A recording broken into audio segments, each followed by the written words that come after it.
இலங்கை உட்பட 60 நாடுகள் மீது புதிய வரிகளை விதிக்க அமெரிக்கா திட்டமிட்டுள்ளதாக தகவல் வெளியாகியுள்ளது. கட்டாய உழைப்பை பயன்படுத்தி உற்பத்தி செய்யப்படும் பொருட்களின் இறக்குமதியை தடை செய்யவும் அதற்கு எதிரான சட்டங்களை நடைமுறைப்படுத்த தவறிய 60 நாடுகளுக்கு அமெரிக்கா வர்த்தக பிரதிநிதி அலுவலகம் புதிய வரிகளை விதிக்க பரிந்துரைத்துள்ளது.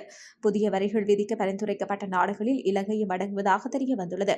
பிரதிநிதி அலுவலகம் 60 நாடுகளுக்கு 2 வரி விகிதங்களை பரிந்துரைத்துள்ளது. அதற்கமைய 46 நாடுகளுக்கு 12.5% வரி விகிதத்தை பரிந்துரைத்துள்ளது. இலங்கையை தவிர இத்தகைய உயர் வரி விகிதத்தை பரிந்துரைத்த நாடுகளில் சீனா, இந்தியா, ஜப்பான் மற்றும் தென்கொரியாவும் உள்ளடங்கும். மேலும் கனடா, மெக்சிகோ, ஐரோப்பிய ஒன்றியம், பங்களாதேஷ், கம்போடியா, மலேசியா, தாய்வான் மற்றும் பிரித்தானியா ஆகிய நாடுகளுக்கு இந்த அமைப்பு 10% வரி விகிதத்தை பரிந்துரைத்தது. அமெரிக்காவிற்கு ஆடை ஏற்றுமதி செய்வதில் இலங்கையுடன் போட்டியிடும் நாடுகளான பங்களாதேஷ், கம்போடியா மற்றும் மலேசியா ஆகியவற்றுக்கு 10% என்ற குறைந்த வரி விகிதம் விதிக்கப்பட்டுள்ளதே இதில் முக்கிய அம்சமாகும். இலங்கைக்கு 12.5% வரி விதிக்கப்பட்டுள்ளதால் இது இலங்கையின் எதிர்மறையான தாக்கத்தை ஏற்படுத்தும் என்று பொருளாதார ஆய்வாளர்கள் தெரிவித்தனர்.